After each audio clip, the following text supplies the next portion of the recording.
Albert Einstein said, "Don't think about why you question, simply don't stop questioning." Welcome to Curated Questions. I am your host, Ken Woodward. And these questions are not mathematical equations, but rather a resource to encounter personal reflection and growth. As Tupac Shakur stated, even the genius asks questions. Now, let's engage the questioning community. Greetings. Ken Woodward here. Welcome back to another episode of Curated Questions. Together, we engage inquisitive humans about how they use questions to navigate and make sense of our world. I am a fellow traveler and pilgrim on this journey, and I'm glad you are here. This episode is an exploration of right now questions. I introduced this concept in podcast episode number 14 with Bill Reed.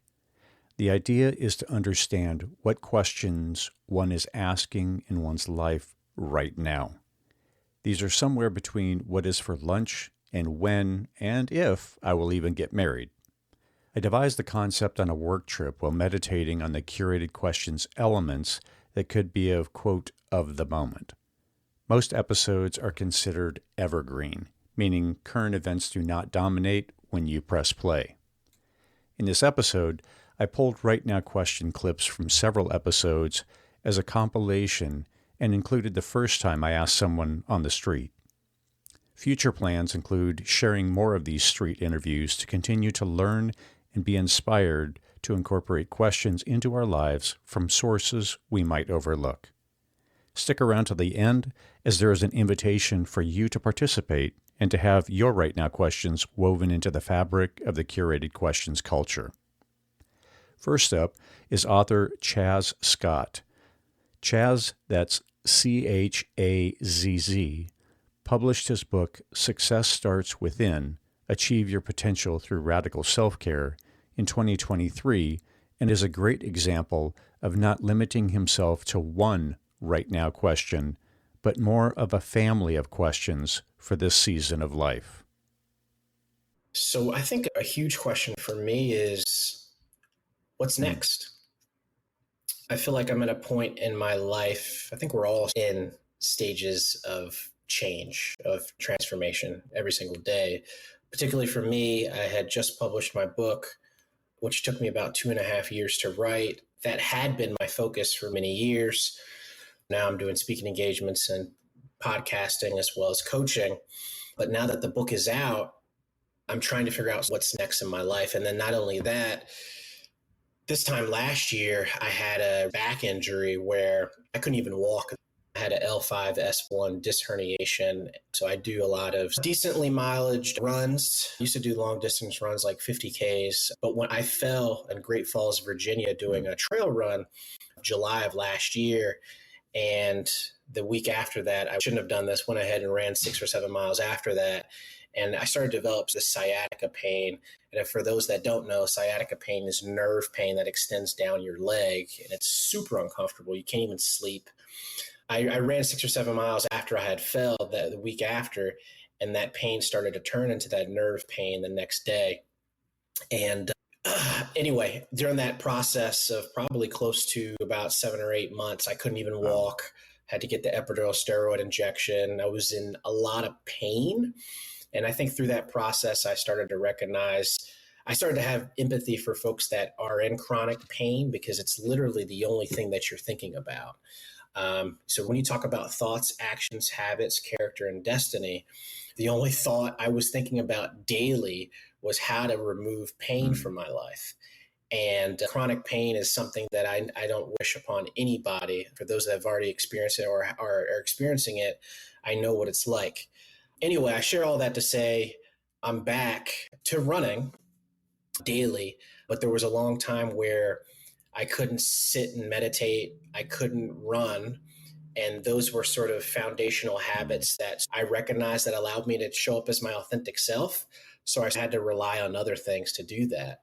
But now that I'm getting back into this space of what's next for me, I'm trying to figure out what's next for maybe another book or my next race coming up.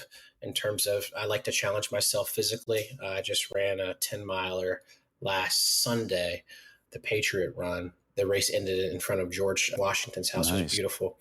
But recognizing like what's next for me is critically important, because I always want to challenge and grow myself. But I do believe over the past year, it has been extremely challenging, and I'm getting into a space of what's next and how can I not only allow myself to grow, but how can I help others at the same time, whether it be through my nonprofit, the workshops that we do, or even challenging myself physically. Sisters Shreyaa Venkat and Esha Venkat, the enthusiastic founders of the nonprofit Nest for Us, that is NEST, the number 4 US, are about to embark on multiple changes that will impact how they run their nonprofit, engage with volunteers, and support each other during educational opportunities. Shreyaa is the first to describe her right now question. Okay. I am currently in my master's program. Once I finish study abroad in the spring, I'll graduate, which means I enter the big bad world and get to engage in a career of some sort. And so for me, I am interested in doing this dual career path of health policy work and then also continuing Nest for Us in parallel. Even though it's not parallel, there's a lot of intersections there. But I think my big right now question is, how can I be the bridge between grassroots work and the policy realm in order to maximize impact in the most equitable and cost-effective way? And this is something that actually ties in multiple aspects of my life. So I mentioned my work with FAO. That's definitely tied in. I do a lot of policy work through that. I can tie in my work with Nest for Us. I can tie in my work with my education, with school, with global health. I have a health policy final tomorrow. So I'm all in the health policy mindset right now in general. But then also thinking about the other experiences that I've had with working with different organizations and youth leaders and getting to hear everyone's ideas and experiences and just having all of those in my head of like, these are the conversations I've had with people, all these consultations, all of these different things that I've heard. How can we take these words and these questions and turn them into answers that is done in a formalized way? And so taking my experience of both working on the ground primarily, but also dipping my toe into the policy sphere, how can I, as an individual, help to bridge those two gaps to ensure that those on the ground, doing on the ground works, those ideas and viewpoints and experiences are being translated. And I hate doing the up and down, so we'll do a side to side instead. We'll say we'll be translated to the policy realm. How can we formalize this in a broader way so we can impact more people in a more cost-effective way? And then vice versa. How can we take those policies and make sure they're being translated properly on the ground in order to ensure that everyone has the opportunity and access and quality services that they need most? So that's me. That one. I was just going to say, what do I want for dinner? But I got you. I actually have a similar thing as well to that, to her question, is because I'm a public policy major too. So I think that's one thing that we're looking at from Nest for Us and personal is we do a lot of grassroots work, but like, how do we take it that one step further to policy? Because I think that's really cool and would be a unique experience to have as we look into the future. But I would also say another right now, every year I think is full of transitions, new opportunities come up, new things come up as well. And like Shreyaa mentioned earlier, she's going to Tanzania for 5 months. So that's definitely a big right now question is, what is that transition going to look like? Even the transition for me when I was going to Georgia, it's pretty far away, a 2-hour plane, going to a different school that's not in the area, as Georgetown is really close to our homes, really easy to come and do the in-person projects that we always do. So that was one of our first transitions, thinking about how do we still manage the work and split it up and work in these different areas as well. So I think another thing is just continuing to engage my community as well in Georgia Tech and college campus as well, seeing how we can bring that magic of Nest for Us to campus and is again another question. And again, just thinking about all these different transitions as we look into the new year, what's going to be different, what's changing. That's the right now question. We always like to open up our calendar at this time and look and see what are the different projects we do. Something fun that we do is we do like themed projects too. We have like Mother's Day, Father's Day, Halloween, Christmas. Okay. So again, trying to make it fun. We had our little Santa hats on this morning. So I think like right now is just thinking about what is our next year going to look ahead? Are there going to be new projects that we're thinking about implementing, old projects that we want to boost up? And again, that thinking about Shreya's situation, how do we balance and how are we going to manage with that as well, I think are some of the main questions. And then of course, what's for dinner? Author and educator Kwame Sarfo-Mensah published Learning to Relearn, Supporting Identity in a Culturally Affirming Classroom in late 2024. Kwame is in the thick of things with a young family, building an international business, and wanting to ensure none of the balls being juggled are dropped. A right now question, I would say the right now question I have is, have I done enough? As a father, have I done enough as far as being present for both of my sons? Have I done enough as far as being a present partner for my wife? Have I done enough as far as doing the self-work necessary to be the best human I can be to my family and my loved ones?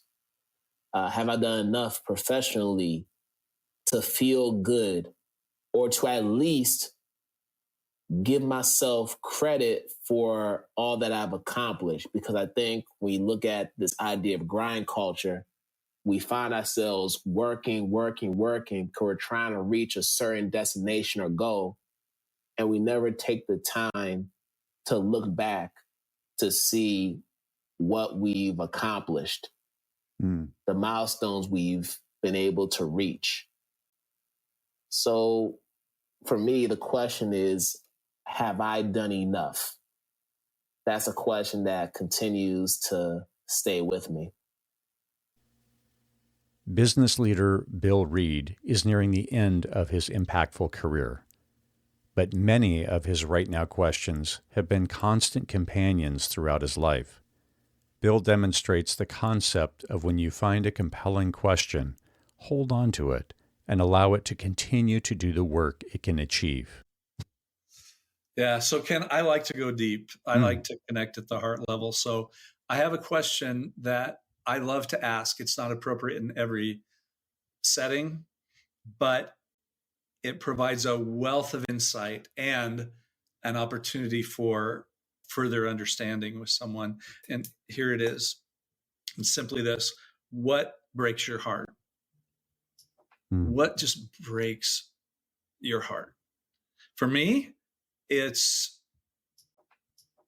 the fact that millions of children die every year because they don't have access to fresh water, clean water. So clean water, it just breaks my heart to see that happen. And that it should certainly inform the investment we make and the actions we take in life. There are a lot of related questions around that can be asked, but that one for me gets to the very depth of it, because whatever it is that breaks our heart should motivate us to act. So that's my right now question. Another one that would be a little less intense is, what makes you angry and why? So driving, a lot of guys have this, a lot of people have this, but people on the road make me so mad. And I am truly out of character when I'm behind the wheel. And I'm a total hypocrite.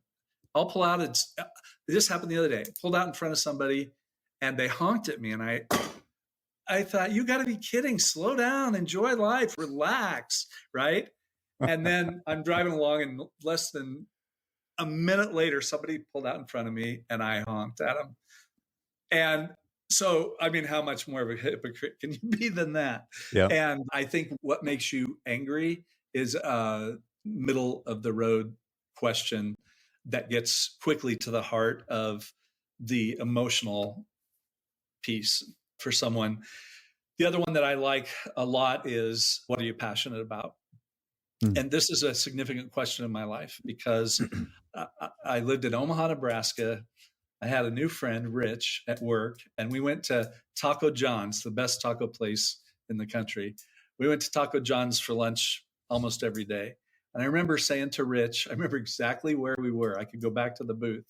And I remember saying to him, Rich, every man, every woman has a passion. What is your passion? And he said, What's yours?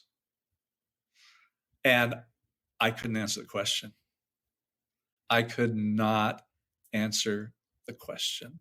I was much younger and life looks much different today, but it was a profound thing because I thought I was so clever for asking it and so wise for realizing it. And then, dang it, I could not answer that question. And that absolutely had a profound impact on how I invested my life and my time in my early 30s. Appreciate you sharing those. What comes to mind on that passion one, because I've struggled with that myself. And one of the sub-question with that is, why don't I know it? Not so much as a judgment, but it's like, what true or false constraints have I allowed to influence this that may have stifled whatever that passion is, such that I don't feel safe in expressing what that is? And it's been hidden because it's not an appropriate passion. It's not acceptable to the group that I'm hanging out with. That's because of my struggles with wanting to be liked has been crippling for me. And so that very much falls into that category of, oh, if you want to be liked, then you have to have a passion that everybody else likes, which is a fallacy. Right? Well, and not only that, Ken, but if you have a passion, shame on you for not living it out, right? There's a judgment in there that comes immediately for me. What's your passion? In fact, it hung me up as I was sharing the clean water thing. I think, what am I doing right now to help promote the health and welfare of children that don't have clean water? Actually, if you go back and listen to that, I hesitated in the middle of that because there is a check when somebody asks your passion. You very quickly want to line that up with life and say, if serving God is my passion, where am I in that, right? So after solidifying the right now questions idea, I was excited and nervous to try out the concept. Walking down the San Diego, California Embarcadero on a late August evening, the first person I spoke with about right now questions was a trauma nurse walking her dog. While supportive of the idea, she didn't want to be recorded. Lizabeth Ruiz was taking a picture of the energized group from Venezuela, and I offered to take her place so that she could be in the photo with her fellow protesters. Miss Ruiz was quick to offer to share her right now question, as she regularly demonstrates to bring attention to her pressing concerns. My name is Lizabeth Ruiz, and my right now question is very simple. Why the government of U.S. and the government of the countries that are developed countries and powerful countries cannot realize that in Venezuela it's not a political and socio-political problem. It's something that goes beyond that. It is actually a threat for the world because we are rich, we have gold, we have all these minerals that Russia and China can produce weapons, which is a threat for the world. So that's my question right now. Why nobody can realize Venezuela, it is actually a threat because of Russia and China building weapons with the gold and minerals from Venezuela. Thank you. You're welcome. The multi-hyphenated identities of EbonyJanice Moore are on full display as she explores her right now questions. While she seeks to discern what needs to happen right now, she is also looking generations deep and seeking to build a strong foundation for those who will follow in her footsteps. What is my right now question? Okay, I do have a right now question. In my personal life, my current right now question is, what does it mean to be a priest? One of the ways that I'm exploring that is on a daily basis. I'm a journaler. I'm a real journaler, but I have a separate journal for this question. In fact, it's next to me. Okay. It sits next to me in my altar room. And some days I'll be sitting at my altar praying or just sitting there thinking or whatever. And something will come to me and I'll be like, oh, this is what it means to be a priest. Today, being a priest could be as deep as bringing offerings to my shrine. It could be as simple as today being a priest is just taking good care of myself. I'm wanting to really journal and document this process because I'm the first person in my family that I know of that is not a Christian priest. My background, of course, is ordained ministry from the Baptist Church. But when my theological truth system shifted, eventually I arrived at Ifa, Yoruba, which is a West African religion. And Ifa has been very profound for me to really kind of flesh out even more of my own internalized anti-Blackness because it is a West African religion and I grew up in Christianity. So, of course, we know that Christianity demonizes anything that is not Jesus, and not just Jesus, not anything that's not white Jesus. I feel like I'm documenting it for future generations as well. I know that I'm the first person in my family that isn't decidedly Christian in the way that I was Christian growing up, but I know that I won't be the last. I'm certain of that.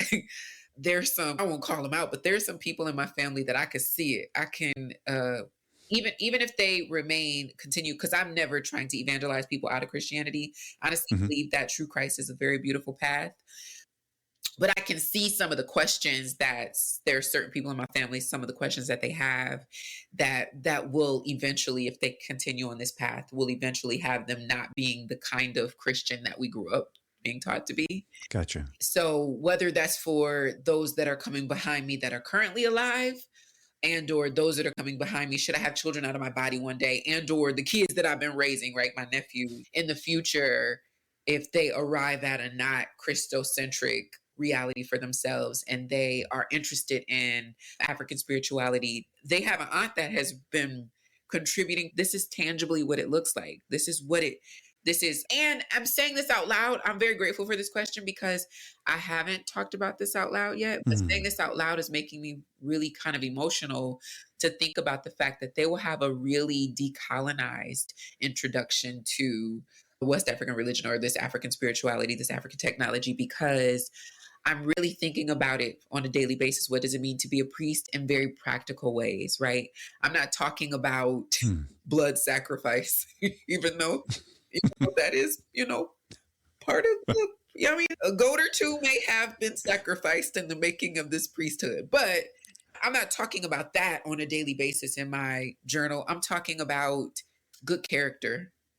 Today being a priest is having to go back to somebody and say, I wish that I would have handled this differently. Today being a priest, this is what it means to be a priest. And so those very, like, if your introduction to something that had historically been demonized was like the writings of a priestess saying, I needed to apologize to my mom because I was too hard on her. I needed to, right. Okay. I haven't actually been a lavish giver in the way that I know I was called to be in this particular season. I need to give more. Let me find organization. Like, this is what priesthood is. This is what it looks like. I don't even know who I would be if that was my particularly childhood, but if that was my introduction to priesthood, I don't even know who I would be. Wow. I would have done a quantum leap over the internalized anti-Blackness that I'm constantly processing for myself as it pertains to African spirituality, even still as a fully initiated Yanifa and it's actually crazy that there are still times that I will be in Nigeria like, oh, this isn't scary. And that just it proves to me how James Baldwin said the house is on fire. We've all inhaled the smoke. Even Black people, right? We have inhaled the smoke of this burning house to the point that even as a priest, as a fully initiated priest, there are still moments where I'm like, what's about to happen? Oh, that was beautiful. I didn't know. Thank you. I'm so glad I experienced that versus the fear mongering that has happened when we imagine African spirituality. We just automatically think like people is out there being burned at the stake in a grove or something. I don't know what it is that we think. We think something ridiculous. And I'm just here to say in my little journal, like, that's not what priesthood is at all. Imagine. Imagine. Nice. So yes, so that's the question that I'm really in relationship with right now in a very real way. I had spoken with Jerry Colonna recently, and in his book Reunion, he talks about reconciling with your ancestors. And part of that, he uses the example of when he went back to Ireland and walking the same streets that his grandmother and his great-grandmother, and seeing the same buildings or the same trees. And that picture came to mind as you were describing that for the future generations that you will be impacting as they come back and use your words. And you become the giant on the shoulders of which they stand. Right, to be able to do that leapfrog forward. So it's just appreciate the work you're doing. Thank you. In that it's for you, but also you very, very much have an awareness that this is laying the groundwork. And you're actually not even the groundwork. You are out there tilling up that hard earth, pulling out those big, massive, burly rocks, you know, underneath the tree limbs. Yeah, I was doing that recently. So I'm like, you're doing this unearthing and making this fertile ground so that they'll be able to come and harvest whatever crop that they're planting in this. So that's beautiful. I love that for them. I really do. Thank you for saying that way. I really, really love that for the generations to come. That, and I don't want to be arrogant enough to not acknowledge all that my elders and ancestors did for me to be in a place where I can be exploring and thinking about and pondering and making certain suggestions, even in this space, right? In a very free way. Like I done told a white man on today that you don't even deserve Black women. Of course, my grandmother could never have said that to a white man, right? Right. And so, it's a huge thanks to all of the work that they did for this point. So when I think how far I have come from what I know about my elders and ancestors, and I think about, you know, just 2 generations from now, I'm like, wow, what will those babies be seeing and thinking? Because I did that, you know? In the words of Jay-Z, Hov did that. So hopefully you won't have to go through that. Amen to the that. benediction. I feel like that is the benediction right there. Author, speaker, art historian, and recovering lawyer, Amy Herman, is not one to rest on yesterday's successes. Her insightful questions are clearly inspired by her pursuit of helping others solve problems using unique tools. My right now question ties my personal life and my professional life together, which I don't know if it's a good thing or a bad thing that they're so inextricably intertwined. But I ask myself whenever I have a new experience, which is every day, how can I leverage this experience to make life better for me, those I care about, and the people I work with? So my question always is, how, like the leaves yesterday, how can I take this experience and make it better? And some people might say that's a shortcoming. Why can't you just accept the experience for what it is? Because I'm in the middle of my life and I want to milk everything for what it's worth. So my question is, how can I make this experience better? And when you break that down, what does it mean? How do I leverage it to enhance my life, the life of the people that I care about, and the people that I work with? And so by asking that question, it puts an onus on me to engage even more than I'm already engaging. And that's a challenge because sometimes you just want to leave things alone. And I do that. But I often ask, how can I make this better? And the example I told you about the leaves yesterday, I loved being out in the car and looking at the leaves. But when I came home and said to my family, get in the car, you need to see this. That's how I put it into practice. Does that make sense? It does. How can I make this experience? How can I make it better for me, those I love, and the people I work with? Because if it has an impact on me, I want it to have an impact on other people. Maybe that sounds selfish. I don't know. No, I actually, I was just going to highlight that, because much of the world out there would tell us that don't focus on you, just focus on serving others, in completely emptying yourself in the service of others strictly, and you come last. So whether that's something from outside or a learned behavior or learned worldview internally, but that's just not sustainable. And it's not. The life that you live, if it's only for others, right. It's to say you are worthy of having a glorious life. So to enjoy those experiences and to make the most of for you, as well as expanding beyond just yourself. I appreciate you also looking for you to have a glorious life, for you to take that time in France, right? No doubt there'll be many blessings to other people as a result of your experience, and you'll be able to weave the stories and the rest. But it sounds like that was very restorative, and that was a huge blessing for you. It was. It was in a way that I would have never anticipated. But I also think that I would be squandering an opportunity if I didn't use that experience that happened to me to help enrich other people's lives. It's squandering an opportunity. Yes, there is selfless giving, but I have found something that I do and that I love that is helping other people, and it would be squandering an opportunity to not share it with them. And if there comes a day where it's not useful and nobody wants it, fine, I'll move on to something else. I'm not going to wallow in useless waters that nobody wants just because I enjoy it. Right. But if I have these experiences, I almost have a mandate to say, use this. You've been given this opportunity. Don't squander it. And it reminded me one other experience I had years and years and years ago. I did a session for Noble, National Organization of Black Women in Law Enforcement. And I went to speak to this group. I was the only white woman, and it was women who were in law enforcement, police officers and parole officers and prison guards, all these women. And I'll never forget, it had such an impact on me, and they were all dressed up and they had hats and corsages. And as I was sitting signing my books, an elderly woman, she had been a prison guard for 30 years, and she came up to the table and she said to me, "Stand up." And, you know, when someone's been a prison guard for 35 years, you do what they say.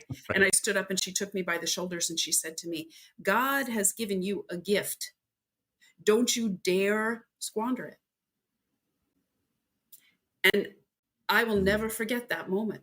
I will never, ever, because when would our worlds, this woman who was a prison guard for 35 years and my world, ever intersect? And not only did they intersect through my work, she gave me a mandate, and I've carried it with me all these years.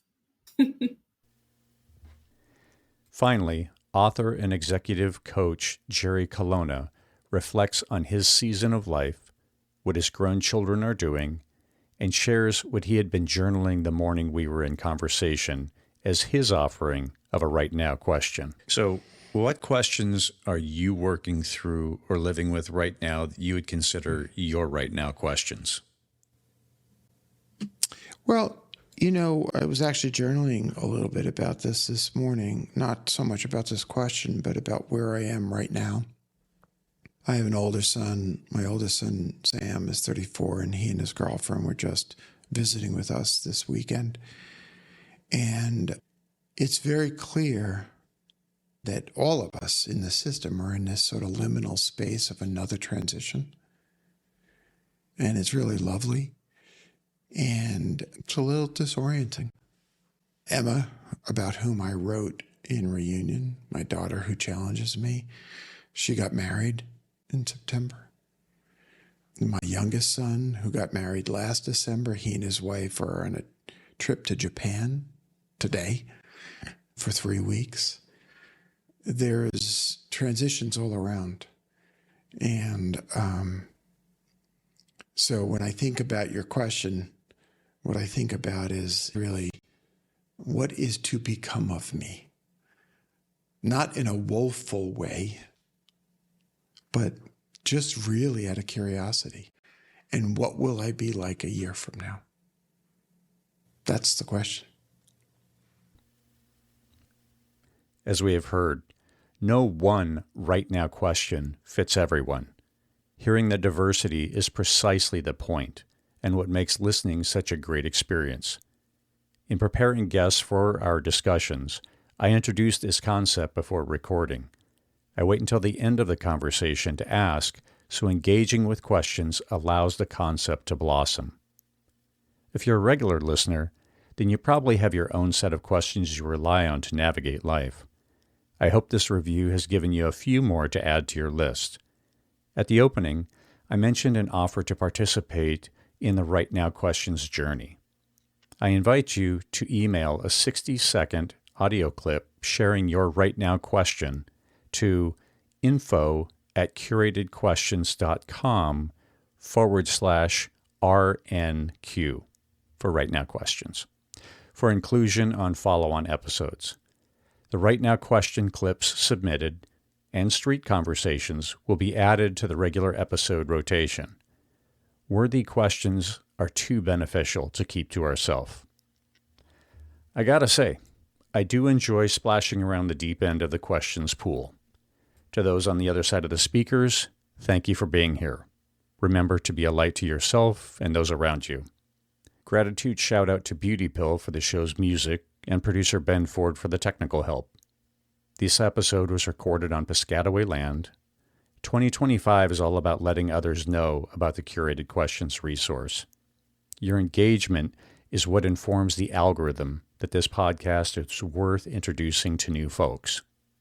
Please engage with this episode in some manner. Download, follow, save, like, share, or comment about something that resonated.